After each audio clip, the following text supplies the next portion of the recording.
Ladies and gentlemen, please welcome the Churchill Club CEO, Karen Tucker. Thank you so much. Hello, everyone. Good evening.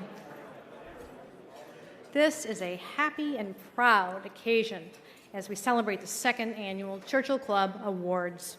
And I know we will all be inspired tonight by the 5 amazing honorees whose contributions have changed the world.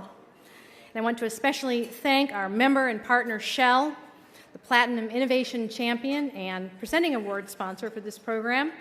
We know from working with Shell just how deeply the people there care about the themes of our awards: innovation, collaboration, leadership, and social benefit. Please help me thank Shell for their support.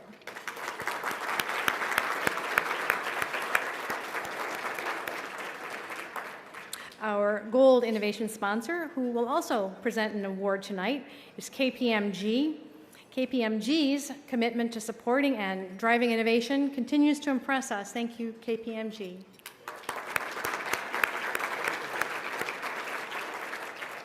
And 3 other presenting sponsors, also outstanding companies with an enduring commitment to excellence and the values represented by our awards, are Accenture, Nair & Co., and SAP. Thank you so much. And finally, our supporting sponsors are Silicon Valley Bank and SRI International. Thank you. We certainly treasure our partnerships with all of you, our sponsors, and we thank you for making tonight possible. And I simply also must acknowledge the magical Churchill Club team: Jenny, Marcia, Matthew, Kathy, Danae, Mindy, Chloe, Patty. You are beyond amazing. Tonight's my special night to thank you.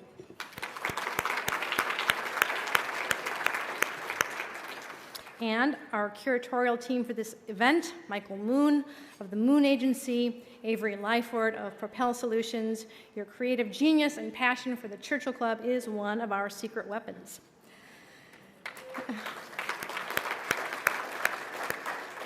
And finally, this event would definitely not have been possible without our Academy, a group of 500 leaders from all walks of the innovation community.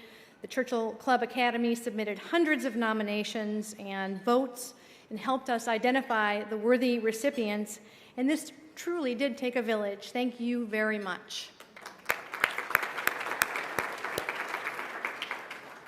It's a big honor to have Geoffrey Moore with us again as our Master of Ceremonies. Geoffrey is a legend in the industry, and there is no one more recognized worldwide for his unique ability to understand and capitalize on disruptive technologies. He's certainly one of the Churchill Club's heroes. He was here today, and he was interviewing Laura Tyson, and I decided, and I'm sure it's not just me, he is our Charlie Rose of Silicon Valley. He's wonderful. Please give your warmest welcome to Geoffrey Moore.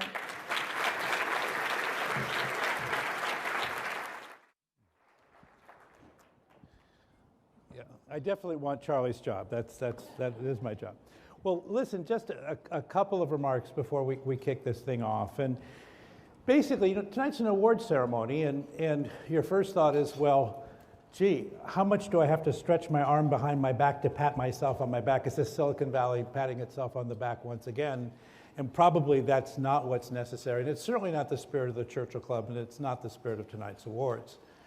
Now, there's some exceptional people we're going to honor tonight, but in a funny way, it's not even really about the people themselves, although we are so delighted to honor them and they exemplify what this tonight is about. But the Churchill Club is about trying to capture the very, very best in the spirit of Silicon Valley and bringing that to the surface and finding ways to honor it, but also to expose all of us to that spirit so that it can inspire us, and that we can go forward each year and sort of act out that in the very best. We are very, very gifted in this valley and in this room, and it behooves us to sort of give that back to the world in energetic ways. And coming together at events like this is an attempt to say, look, let me reset the bar with you once again, because the performances that are getting honored tonight are truly exceptional, and they should be inspirational going forward. So I think it's kind of a call to us, to sort of each one of us, to raise the personal bars in our lives to make the next year's contributions that much higher and that much better. God knows the world could use a little help, so that's there. Okay, in that spirit, we're going to move right into the awards. So the first award of the evening is the Game Changer Award. And let me invite Dick Williams of Shell Wind Energy to the stage to present this award. So Dick, come on up.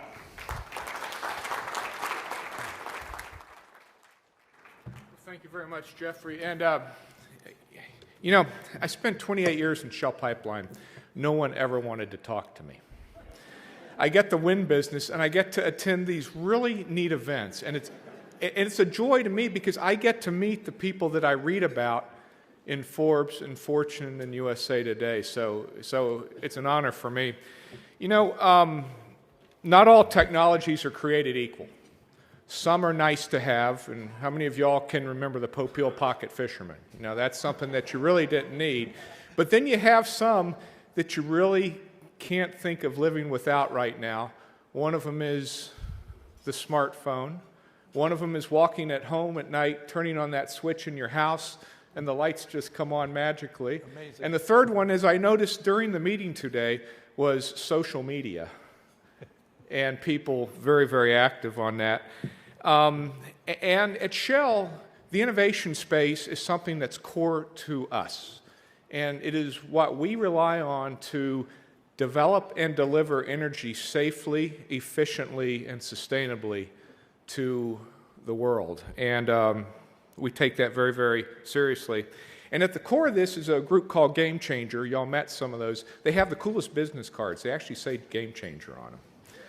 And what they do is they help entrepreneurs take projects and ideas and get them through the funnel, hopefully to a marketable place. And I think during the afternoon, we had some pretty serious discussions about passion. And I'd like to offer that this innovation and entrepreneurial space is three things. It's passion, vision, and legacy. And vision is acting on the passion. Legacy is what you want to end, leaving this place a little better when you leave. So this wonderful synergy with the Churchill Club and this award is why we're really proud to be the presenting sponsor for this Game Changer Award. And as the, well, it's gone now, but the quote was, and I'll quote it, "You changed how things are done and viewed, and there's no going back." So I think that's pretty special. So the 2012 Churchill Club Game Changer Award goes to Spacex. And please welcome Spacex board member Steve Jurvetson. And he's accepting on behalf of his colleagues. And Esther Dyson is going to join him on stage for a conversation.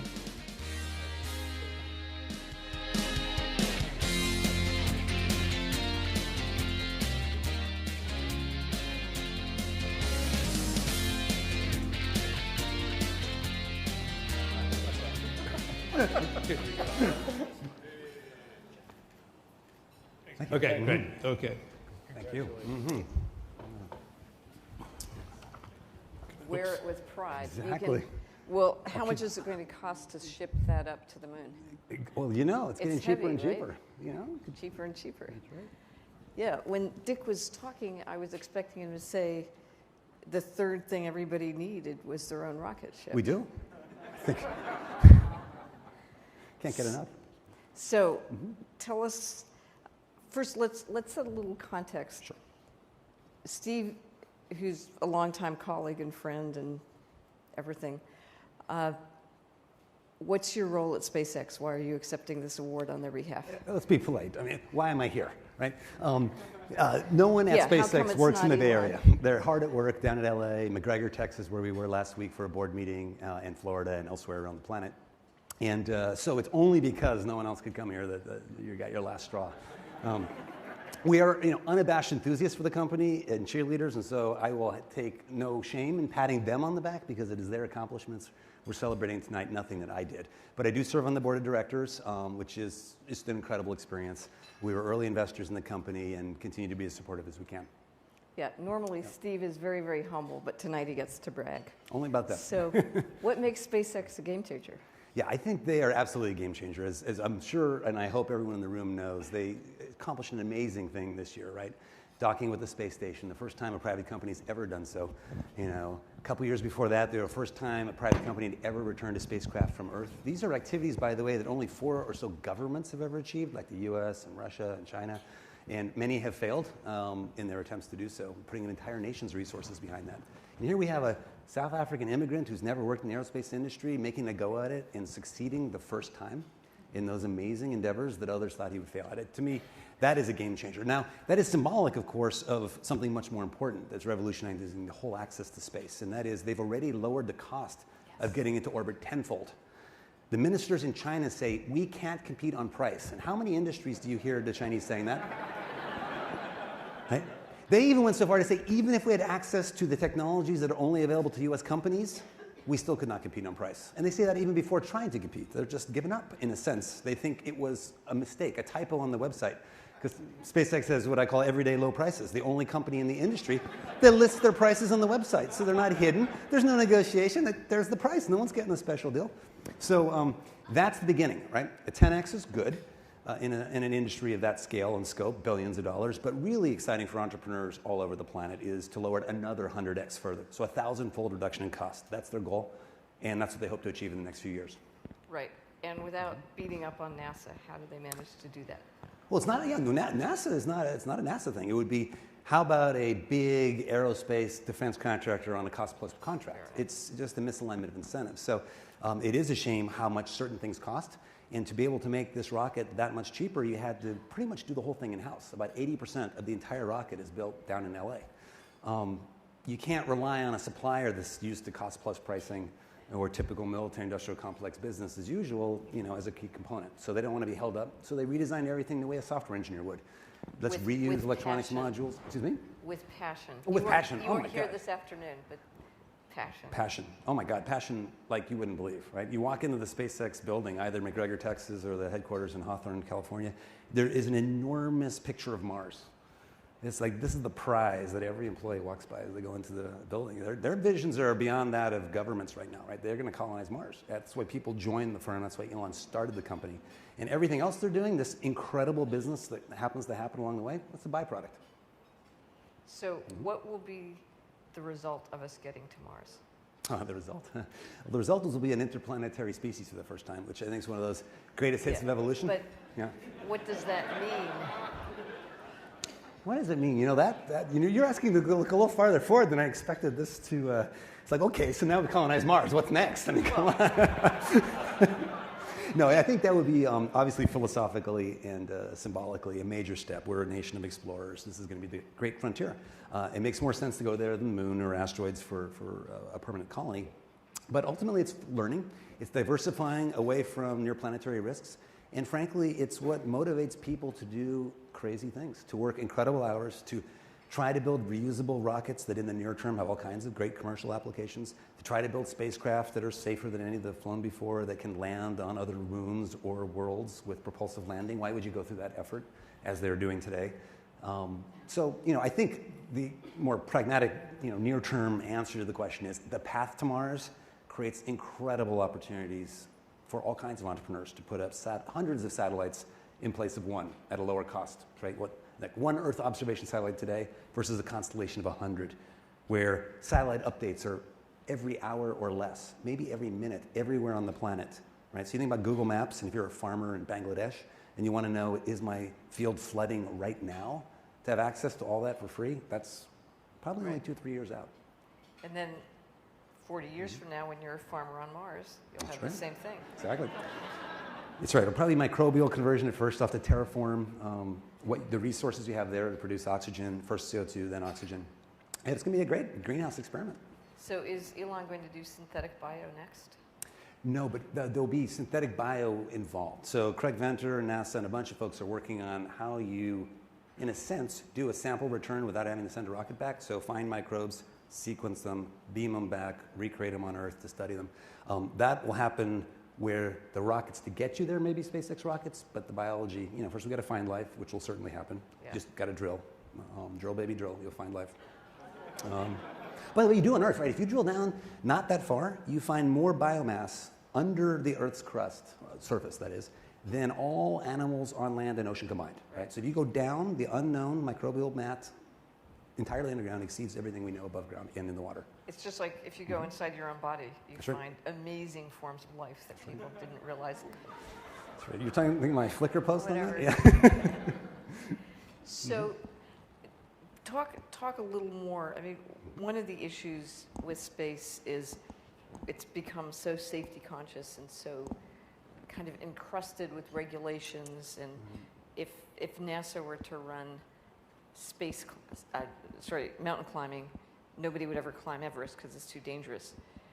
And it's not that SpaceX isn't safety conscious, but just talk a little more about how they managed to build repeatability into the process, which so far seems to be so much of a job shop kind of approach. That's a very good question. The back half of it. The first half I would disagree with. I don't think NASA Because you're too polite. No, I actually don't. I don't agree with it. Ironically, the shuttle is probably the least safe thing that's ever been launched with humans in it. Yeah, but it's still. So they did that. The creation of it. To be safe now, yes, Whatever. there are regulations. So to the heart of your question, SpaceX aims for the Dragon capsule to be the safest craft ever flown. And there's a variety of ways of doing that are integral to the capacity to land on other planets. Because if the spacecraft could land on Mars or the Moon or Earth, it by itself is a safety boat. It is the lifeboat. You don't need an escape tower that then you have to jettison when you're going like Mach 8 at a very dangerous time, and it itself could risk the flight. The whole thing is itself your safety capsule, your ship. So at all points of launch, at any point you could abort, from the pad to orbit. So that's the first step. They actually think that's a good idea because they want to get to Mars. You can't get there if you're doing dangerous things. And so the modular, like how do they get there? I think you hit the nail on the head. Elon is a serial disruptor. I mean, that's one of the awards tonight. I think he wins that one also hands down, right? Commercial banking, regulated utilities with Solar City, and electric vehicles, and the whole automotive industry. Synthetic biology. Yeah, I mean, it's just one after another. But I just think about companies he founded, co-founded, or got started in some way. 4 different industries like that. I mean, that's a serial disruptor. Anyway, but in the case of rockets, again, here's a software guy, primarily by training, education, and background, who took that mindset to how you build a rocket. So you launch a rocket with one engine, the Falcon 1, prove it, then just strap 9 of those exact same engines, Falcon 9. You have an engine, or rather a body that you then duplicate for the Falcon Heavy, which will be twice as much thrust as the shuttle or any other rocket on Earth today. Yet it'll cost a fraction, right, of anything else that's flying today at that weight class. And you just make more of the same. So 27 of the exact same engine that you vetted with every prior flight. All the flight electronics are the same module, the same sets of FPGAs and circuit boards with just different software. The first to use object-oriented programming in a rocket. The first to use carbon fiber and aluminum lithium tanks and modern materials. It's basic stuff if you don't rely on suppliers. If you take a systems design to say, I'm not going to wait for any of those usual people to ship me the stuff they're used to shipping. I'm just going to start with a clean sheet of paper and say, what's the most efficient rocket we can build? And to do that on a shoestring budget and get a 10x advantage. Oh, by the way, so SpaceX achieved a 10x advantage spending a grand total developing that is less than other groups spent just building a launch platform that will never get used because the rocket got canceled. I mean, it's just mind-boggling difference of scale. So talk a little about the financing of SpaceX to the extent you're willing to. Oh yeah, no, happy to. This is also an amazing testament to Elon.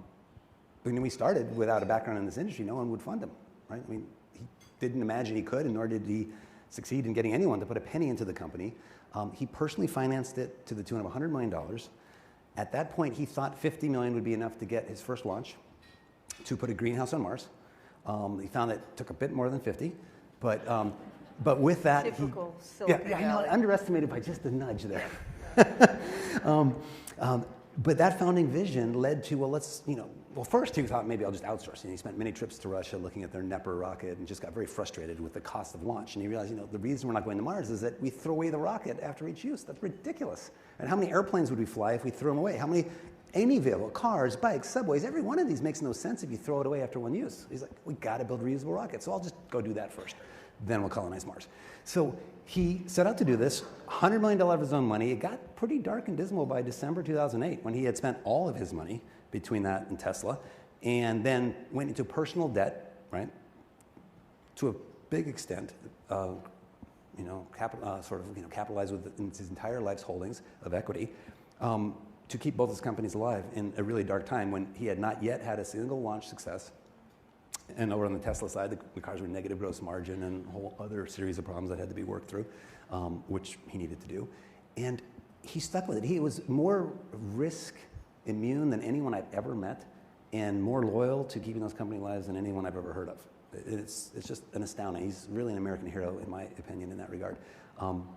So then finally, NASA, in terms of some commercial crew contracts and commercial cargo contracts, the door starts to open, the light starts to shine on both the Tesla and the Spacex sides. And then from that point on, it's almost been like a string of nonstop successes. It's just remarkable to see that he stuck through it in the toughest of times when no one else would.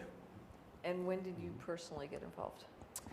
Around the darkest times, around just after December, well, on the Tesla side, just before December 2008, and on the SpaceX side, just after. And how did he turn you into a believer? Well, I was kind of a believer all along. I just wanted to know if my partners would let me invest in something this cool. Because I really like rockets. And I'd be like, I don't know, the average VC investing in a golf company would be kind of suspicious, right? Yeah. Or a wine.com. It's like, come on, really? So this was kind of like a dream come true for me. I just had to find some other people in my partnership that would agree. And luckily, when they lifted the covers and looked at the business model, it's astounding, right? So just a sneak peek, the company's been profitable for years now, has over $4 billion of contracted revenue. Has grown revenue more quickly than any company we've ever seen, except for one of his other companies, the solar one. So it's pretty astounding under the covers, and luckily that argument carried the day and overcame the obvious bias I have towards this. Because I like to launch rockets personally. I collect space artifacts. For those who don't know, I have a peculiar love for the field. And so other than the kind of obvious things working and so forth, what challenges do you see for it? Going forward? For SpaceX? Oh yeah, there's a lot. The politics. So the military-industrial complex, does not, get beaten easily, and they have many years of accustomed techniques of how to compete unfairly, right? Every crusty industry, something that's relevant to every entrepreneur if you think about it. When you compete with someone who's been in a business that has not faced real competition for decades, by definition, they figured out ways to compete in unfair ways. Take people to the football game, political contributions accumulating over decades. You have no idea what they can do, right? It's invisible things happen, right? So you go up against that installed base. But that's what Elon does, right? Banking, utilities, rockets, cars. These would be the places most entrepreneurs would fear to tread, and most who try die, right? In all those areas. So I don't know how he did it, frankly. I can't tell you the magic sauce going in the past, but in the future, what may have been dismissed as a novelty or thought of as let them play, I'm sure that every large company has woken up and is trying everything they can. The question, and we know, of course, that some of the things, it's not just a hypothesis. We know what they're trying to do in some cases, but not all cases. So there's that. I think the better story will win, over time. It's hard to keep winning when you're 1,000x more expensive. That's a point where maybe argument starts to sway budgets. But 10x maybe not enough. Then there's others. You can obviously expect failures. Every rocket company has failures. Atlas took 13 failures in a row before they got a successful launch, so knock on wood. But just assume that at one point there'll be a launch failure. Hopefully the systems and methodologies and insurance that you buy for launch covers that, because the whole industry faces that. It's possible that there'll be, of course, technical hurdles. The step from here to Mars is not a slam dunk. It involves some serious technology development, and the only confidence building element for me is they have one of the best teams on Earth, right? The best graduates from aero-astro programs around the world, and the best talent flocks to the leader. So there's that, like with any industry, self-propelling dynamo that I'm betting on. So I have time for one more question. I assume you have a PayPal account and a Tesla. Sure, two. When are you going to take your first ride on a Dragon? Yeah, no question. Not the first or second. I think that's just crazy stuff.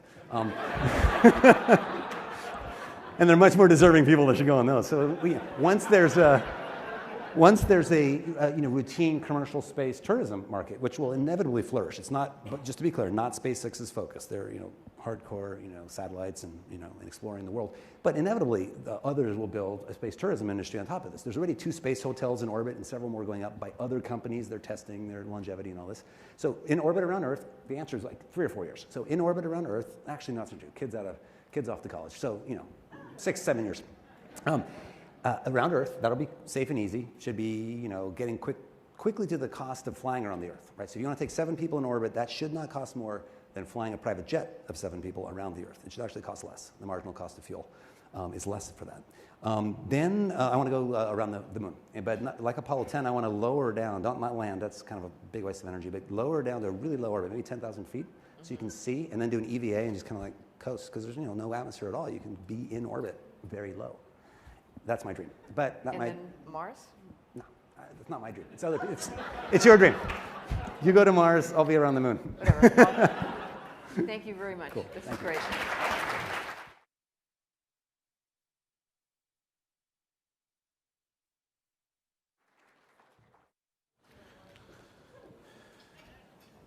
Right. Right. Okay. So, takeaways, right? Actionable takeaways. No, if you think, so I was listening to this story, and it starts with such an outrageous goal that it's like, I don't even think my mind could have gotten to the goal. But if you look at what happened after the goal, there's something going on that we're going to see more than once tonight, which is the application of first principles. Once the outrageous goal was stated, the then was, okay, so this is a systems problem. What are the first principles? What is the clean sheet? How do you design for success? And essentially break every rule, because particularly when you're working up against a institutionalized monopolistic oligarchy that's had hundreds of, tens of years, decades of institutionalizing inefficient capabilities. There's plenty of stuff to work on there. But then the amazing thing, the two things that just absolutely blew me away, and Elon was here last year, and he's a very clear and humble guy. He's not a particularly outrageous guy, but risk immune. I mean, I didn't know, Steve, how much he put on the table to make that work. And then commitment to company. What you said about commitment to company, I thought was really amazing. So I am truly inspired, and I think it is amazing. So we're going to move on now to the second award of 5, and I'm very excited about this one. I'm going to have a chance to spend some time with this honoree. Our next award is the Legendary Leader Award, and I'd like to welcome Kelly Dembski from Accenture, who will present that award. Kelly?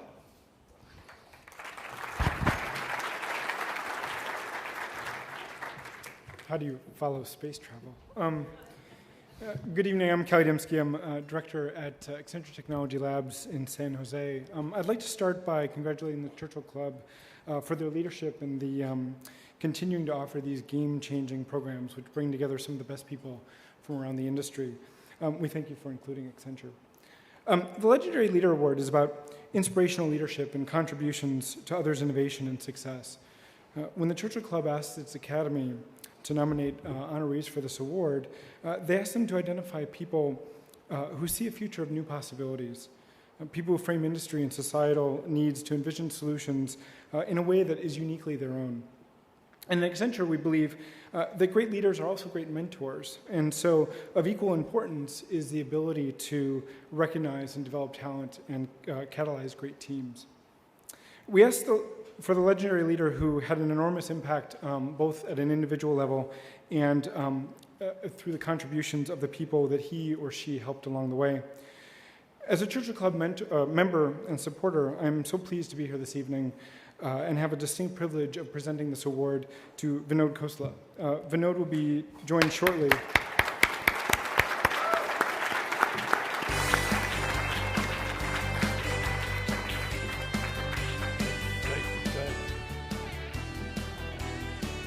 All right, here we go.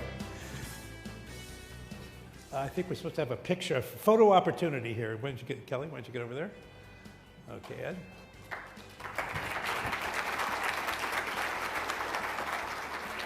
Okay? Did you get a chance to complete your remarks? Okay, all right. Vinod, have a seat, please. I'm over here. Well, it's a pleasure to be starting this interview, and I think, I think most people in the room know you as a venture capitalist, and when you think about venture capital, you think about investing in leaders. So what is your thinking around leadership? How do you focus your thinking around leadership? Let me start with two of my favorite quotes. Okay. One was George Bernard Shaw, who said, "All progress depends on the unreasonable man." there's nothing reasonable about leadership. The other quote was Martin Luther King, who said, all human progress depends on the socially maladjusted guys like Elon Musk. Going to Mars, for God's sake. Going to Mars. No, it's a serious observation. And I didn't know Martin Luther King studied entrepreneurs, but apparently he did. Well, so how do you distinguish that person from someone who's certifiably insane? To me, there's a really important distinction. Yeah. Most of the world lives in the world of the past, and in some ways, incrementally extrapolating the past. The people Martin Luther King and George Bernard Shaw were referring to are people who invent the future they want. It's a modification of Alan Kay's quote. But there's a big difference between extrapolating the past to predict the future and to invent the future you want. And the great leaders invent the future they want. From my point of view, the problem with that is you have to take risks, the kinds of risks we just heard about. Yeah. And so leadership takes courage of your convictions. And there is no courage involved if you're not scared. I mean, I venture to guess Elon was scared at so many points. Scared shitless, excuse the language. That's the term that came to my mind. Right? But that's what courage is about. Because if you aren't scared, there's no courage involved. Yeah. And if you're doing reasonable things, other people would be doing it too. Yeah. So it's the unreasonable person who has the courage of their convictions and willing to do the things they want. That's what leadership and changing society is about. So I want to find a way to build a connection between leadership and what I guess I would call management. And management, I think, is more about extrapolating the past and sort of doing things that are more predictable. So when you're building a company and trying to take it to scale, how do you see the relationship between leadership and management? To me, those are very different things, and they're often confused. In fact, the most common mistake in venture capital is to take a manager and make him CEO. You absolutely will not make progress unless a new company, a startup, has a vision for the future. Managers don't have that. They don't understand it. Good leaders, good entrepreneurs get around them enough managers where they can focus on the vision and the leadership and staying true to that through good times and bad times, while the managers take care of the execution, helping them increase the probability they can reach their vision. I always tell entrepreneurs, be obstinate about your vision, like Elon was, but be flexible about tactics. Managers are very pragmatic about tactics. Yeah. They do a really good job. But it's only relevant if you have a vision that matters and you stick with it. Got it. So that's my difference. That's fair enough. So we had an interesting conversation today between, let's see, I think it was Rich Karlgaard and Mike Malone. And they're doing a book on pairs of leaders. And their thinking was that when they look around the valley, they see Hewlett and Packard, or they see, Steve Jobs and Steve Wozniak, or you see Bill Gates and Steve Ballmer. You see these pairs, and they believe in duets. And they had a really interesting discussion about duets. You and I were talking about that. Why don't you give your point of view on that? Well, being very polite about it seems like a load of crap. That's Vinod at his most polite. I just want you to know. That's as good as it gets. Okay. Look, there was no commonality between Steve and Woz. Yep. Right? And what Steve did was carry a vision, a very distinct vision, the first time around and the second time around. And we are fortunate that the second time around he got to come back and re-execute on his vision. I knew Bill Hewitt. I didn't know Dave Packard as well, but I suspect that was a great friendship. and a great relationship, and they built the company together, but that's coincidental. Coincidental. What about at Sun? You were there at Sun early on, and there were. So I want to take the third example. Okay, you mentioned another pair. Oh well, I was thinking. Oh, Bill Gates and Steve Ballmer. Yeah. The fact is, Ballmer's a good manager. He's done a good job of managing the company. Maybe some would disagree with that because stock price hasn't done much. Bill started in a very different place. Bill started as an entrepreneur.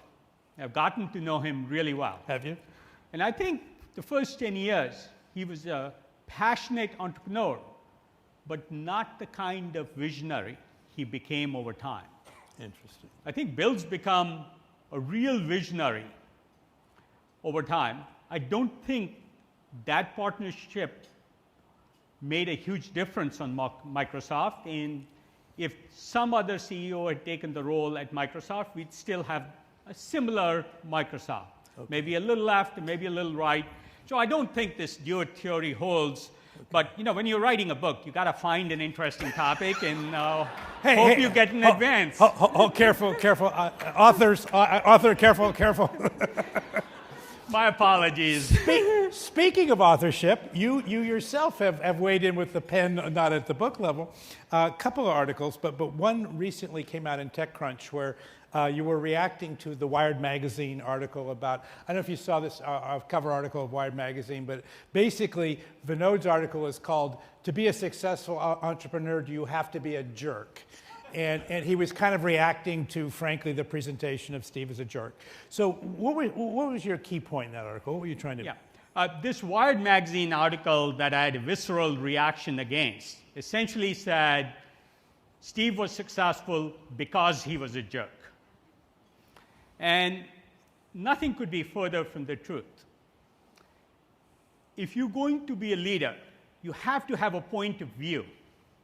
Leadership is not about being popular, seeing where the polls are and following the polls or what other people think, or my favorite, all these English majors who become journalists and then write an article and CEOs want to do what the journalist said they should do. Right? The number of CEOs who let... You do know I am an English major, but keep going. Keep building on it. Keep going. This is working good. Go ahead. I'm a techie elitist, so... That's good. Go ahead. Go for it. No, it's amazing how many CEOs follow what some writer in the New York Times decides to write about, and the CEO wants to respond and do that thing. Leaders have vision. Steve had a vision. He was passionate about this vision. If you go back to January 1 of 2007, there were hundreds of pundits who said, it'll never sell, $499, too expensive for an iPhone, nobody uses a phone without a keyboard, all the reasons the iPhone would fail. But Steve believed in what he was doing, he believed in crafting the experience he was crafting, and he had the courage of his convictions, what I talked about. Yeah. That is absolutely essential. So not listening to others is absolutely key to having a vision. I'm sure many people told Elon it was crazy to go launch a space. Well, they still are, I'm sure. They're a little quieter now. Yes, they are.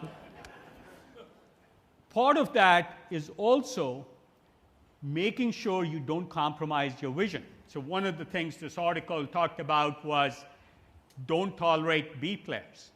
I absolutely agree. You don't have to go up to somebody who's not making it, can't meet the standards of excellence you've set, that Steve set in his group, and say, you're an idiot or you're stupid. And I'm guilty of doing that sometimes because you get impatient. But that doesn't mean you don't get rid of them. You should be absolutely firm about not reducing the standard, the bar. And just because somebody's a nice guy doesn't mean they should reduce the probability of success of your vision because he's a B player. You tolerate them. Or because they're working 80 hours a week. Not good enough reasons. Don't compromise on the A players. Steve absolutely didn't compromise. How he did it, the Wired article contends, was improper. That that I believe you can do all that and do it fairly and gently. I also absolutely believe that, that while doing all this, you can absolutely be rigorously objective and unsentimental and fair and honest and objective and totally transparent. All those sometimes are confused. They are. They are. But they are separate properties and they don't always go together. The last thing I want to say, and the last thing this article contended, was if you're going to be really successful, you have to give up on your family life, which really bugged me because I absolutely don't believe that through all of my life, there wasn't a month I didn't have dinner with my kids 25 nights a month. And I had my assistant actually report to me every month while my kids were young how many nights I had dinner at home. That's good. So none of these compromises have to happen, so that's why I was reacting to that article. And I think it's important. There's a distinction between compassion and sentimentality. And what I think I hear Vinod saying is it is perfectly appropriate to be compassionate, but don't be sentimental. Absolutely. And there are complicated decisions and difficult decisions, and moving a B player out of the way is not a complicated decision, but it could be a difficult one, and it's about leadership. Let me ask you a last question. Now, as you're looking at the next crop of leaders that you're investing in, do you see anything in the leadership style that's changing? I mean, if you're thinking about kind of leaders you've invested in the past decades and then the current decade, is there anything about leadership that's evolving in your mind? Yes, there is. It turns out, and I think all of us notice this, that the rate of change is accelerating. The faster things change, the less time we have to adjust. And what I find, and I've gotten in trouble for saying it, and I'll probably get in trouble again, but the older people are, the less likely they are to change rapidly. I'm 57, so I can say this, but after about 40 or 45, it takes a lot to change a person's behavior. Most people still support the haircut they had when they were 25. Pretty good indicator. I know everybody's sort of feeling nervous right now. I think it's about right, yeah. I've tried to convince myself to dye my hair purple or pink, but never had the guts to do it. Almost did one time, my wife will tell I you. was going to say. Okay. So what is happening in this much more dynamic and rapidly changing environment, more leadership is coming from much younger people. Okay. And so I'm spending a lot more time listening to the people under 25 than I did ever before, and I think that trend will continue. Yeah. Yeah. Whereas 20 years ago, it might have been a senior team coming out of Hewlett-Packard or coming out of some other thing. Now it's coming from real conviction around new ideas, brand new ideas, is generally, and there are plenty of exceptions, and I like to think, even at 57, I think young enough or different enough. But by and large, it's true. It's more true than not. Yeah. Okay, well, listen, please join me in thanking Vinod and honoring him as a legendary leader. Thank you, everybody. Thanks a lot. Thank you, Vinod. Thanks a lot. Appreciate it. Great. Okay. Well, we're down to 3. We're 3 on the way to 5. Just to give you a sense of where you are in the evening. And I enjoyed that conversation, by the way, the last 50 minutes very much. This is kind of a fun gig I have. The third award is called the Magical Team Award.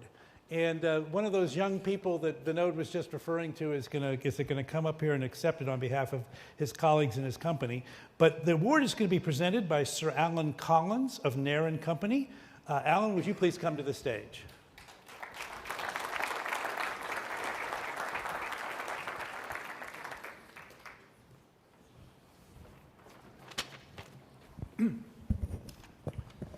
Ladies and gentlemen, good evening. It's a huge pleasure to be at the Churchill Club here in California, able to talk to you for a few moments about this award. You'll gather from my accent that I'm not from California. I'm British. I'm a British diplomat, a former British ambassador, former High Commissioner, and I therefore wanted to start off very first thing, if I could, by offering the condolences from across the Atlantic to the loss of one of your ambassadors and other diplomatic staff in Libya. Having been somebody with a close protection team myself while an ambassador, I know just what it's like. So I wanted to start off with that, if I may. Thank you. Secondly, I wanted to just tell you a word or two about myself. I am now in the private sector, although I have continued to run for the government the business outcome of the Olympics. I'm Britain's business ambassador for the Olympics. I was part of the team that helped win the Olympics for London. I can't quite get over the fact that the Olympics... I'm still trying to get over the fact the Olympics are finished. That's why I'm still wearing my pin, the Olympics logo in the Union Jack colours. I'm gradually going to divest myself of all this Olympics stuff as we go on. But it was, I know it was a lot of interest in America, and we were very, very pleased with that. I'm representing Nair & Co. Among the several jobs I'm doing in the private sector now is to be the chairman of Nair & Co. I agreed to do that. I was pleased to do that because I think Nair is an instant globalizer as a company. It's a service provider. It's a holistic one-stop shop for companies that want to invest overseas or to export overseas by providing for them all their back office services around the world in one package, so they can concentrate on the sort of entrepreneurial things we've been hearing about this evening without worrying about HR, tax, law and all that, and setting up companies and so on in difficult places. That's all done for them. So I'm very pleased to be involved with them, and I'm therefore very pleased that they were able to sponsor this award this evening and do it through the Churchill Club. Delighted to fly in from London yesterday to be part of this Churchill Club event.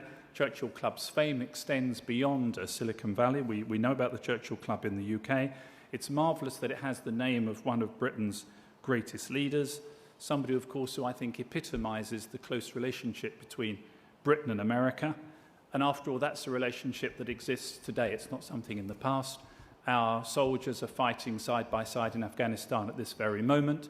And when you think about it, when the chips are down, there's only two countries you can rely on to stand together, and that is the UK and the United States. So I'm very proud of that.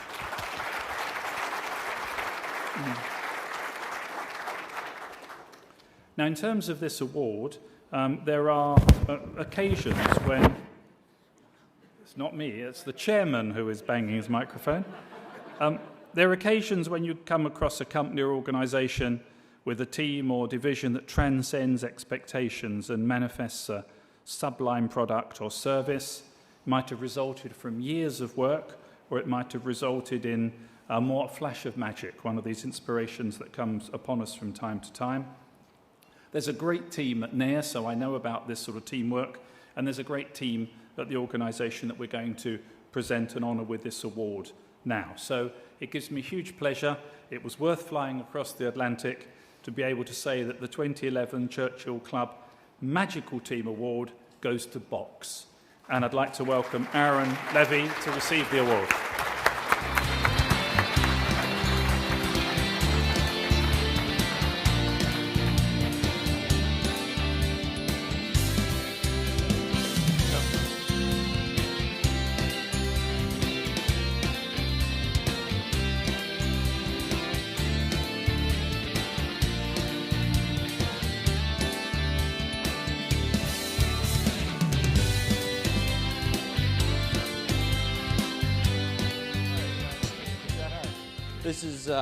This is great. This is the best small hat trophy I've ever won. Yeah, so it is. And you can wear it with pride.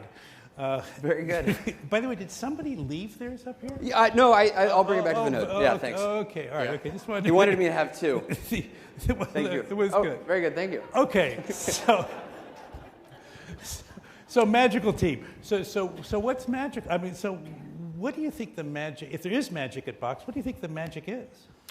It is that my co-founder and I have been able to work together for the past 7.5 years without killing each other. So that's been pretty awesome. And you are a duet. What's that? You are a duet. I mean, yeah, well, except for tonight. So I guess this is us exemplifying our teamwork right now. Actually, really representing both of us. Yeah, Dylan had to be out of town for a very good reason and couldn't be here. Well, okay, so talk about, Box is sort of known for wanting to live at the intersection of a really, really elegant consumer experience and an enterprise context. And that's that's a pretty challenging intersection to live at. So talk a little Sure. bit about how you got to that place, because I don't think that's where you started exactly. Yeah, well, when we started, we didn't know how to spell the word enterprise. So we were focused on really building an elegant consumer solution to be able to store, share, manage, access your data from anywhere. And what we found is, as we were growing the product and as we were growing the company, that more and more people within businesses and particularly the larger enterprises were using the solution. And so we really had our kind of background and DNA was trying to build consumer software. It found its way in the enterprise, and we realized that we could try and go compete with Google and Microsoft till the end of time, where they're going to be subsidizing and really kind of cannibalizing the low end of our business, or we could really move up and try and innovate in the enterprise where we think we could do a better job than them. So that's what we do, and we made this transition about 4 or 5 years ago to really focus on serving the enterprise. And that was in what year of your existence? What year well, it was the second year that we were around. It was 2007. So that sounds like a pivot in the kind of the lean startup. If I were really hip, I would call it a pivot. You should be hip. It was more of with the orange shoes. I think you could do hip. It was, well, to be totally fair to those who have done pivots, it was more of a narrowing of focus. So what we realized was, didn't really take a rocket scientist. No offense to Alon, to figure out that we weren't going to be successful in the consumer space in the long run. And ultimately, we decided that the enterprise was going to be far more effective for us. So I've talked with teams that have gone through this, but you bring a team together around a consumer opportunity. We're thinking fun. We're thinking it's lots of stuff. Now all of a sudden, the enterprise word comes to this. Boy, it feels like security. This is so. How did you manage the dynamic of getting the team interested in a set of values that they didn't start with being interested in? Yeah, I mean, I think what we ultimately realized is that the future of the enterprise was going to look a lot more like the consumer world, but with still the ability to successfully serve large businesses. And so the way that we think about Box is we're often the most consumer-like company that any enterprise software person has worked at, and we're usually the most enterprise-like company that any consumer person has ever worked at. And that's because we've been able to combine the DNA and the approach, the sort of best of breed of both of those universes into one company and one kind of organization. And we think that's what makes us competitive. And what that means is that if you're an engineer that's from Google or a Facebook or we're looking at that kind of company, we're a place that moves just as quickly. We have just as much velocity. We push the website every single week. And we're sort of innovating at a pace that is very much like the consumer internet. But we sell to organizations. It means we have a business model that doesn't rely on virtual sheep. And so it's very kind of straightforward of how we're building the organization. Virtual sheep. Okay. What's the price of a virtual sheep? I don't know the latest rate, but I'm sure it's down a little bit. Okay. Well, so let's just play. I'm allowed to do a couple. You are. It's yeah, okay. It's okay. So playing this out a little bit though. I'm trying to be your head of HR. Thank you. And I'm heading and I'm. You'd probably fire me, but that's fine. Well, not yet. But I've got to recruit from the enterprise, and I've got to recruit for consumer. It feels a little bit like two very different cultural things. When you come to how you run the company, those are two different sets of expectations. How do you begin to weave them together? How do you run the company? Yeah, so we're really lucky that we have an amazing team, and actually I would say that the way that Vinod described kind of the next generation of building these kinds of companies is very much like kind of what we've tried to adopt. Is you get world-class leaders in all of the kind of relevant functional areas, and we sort of just let them go do their thing with obviously a very kind of hopefully clear and what we think is a very competitive vision for what we want the future to look like. And so, our executive staff and team and organization it's actually kind of funny because you've got people from Google over on one side, you've got people from EMC on another, and people from Oracle on another, and then guys from eBay over in the corner. And we sort of, everybody has a different kind of lens in which they've seen the world. It all comes together to build what we think is a very kind of disruptive model for building an enterprise software company. If you think about what our competition in the enterprise does, a lot of the companies, a lot of the go-to-market strategies, a lot of the approaches tend to look very much like enterprise software companies. And we really felt that our disruptive approach to the market was take the best of the consumer web, so virality and freemium, and how do we serve customers directly, and how do we leverage mobile devices to get our software to end users, and build an organization that has the DNA and capabilities to go do that, while also being able to sell to the world's largest organizations. We just did a stat that I discovered this morning. The three largest this is sort of a thing that you and I have argued about a little bit. The 3 largest customers that we have now, the largest deals that we sold, are all companies that were founded in the 1800s. So we can go sell to really, really large, regulated, conservative organizations because we also have that enterprise software kind of DNA as well baked in. So the clock rate of the enterprise has historically been, more Big Ben, and the clock rate of the consumer more, atomic clock. So and how do you reset? I guess you're talking about pushing it once a week to the website. How do you reset or how often do you reset the vision? We were listening to Vinod saying, "Look, Aaron, we need you to have this vision and to be compelling with this vision." But you've had to adjust your vision along the line, haven't you? So how often do you do that, and how do you get the team aligned around the changes in the vision? How does that work? The vision is really straightforward. So our vision is just we want you to be able to get your data from anywhere. So any device, any application, and be able to share with anyone. So that tends to be pretty straightforward. But you often have these sort of step function changes, or I guess the in vogue way to say it is these sort of black swan events that happen in the ecosystem. And I think it's the way that we've organized the business and the way that we view the world is to be able to adapt very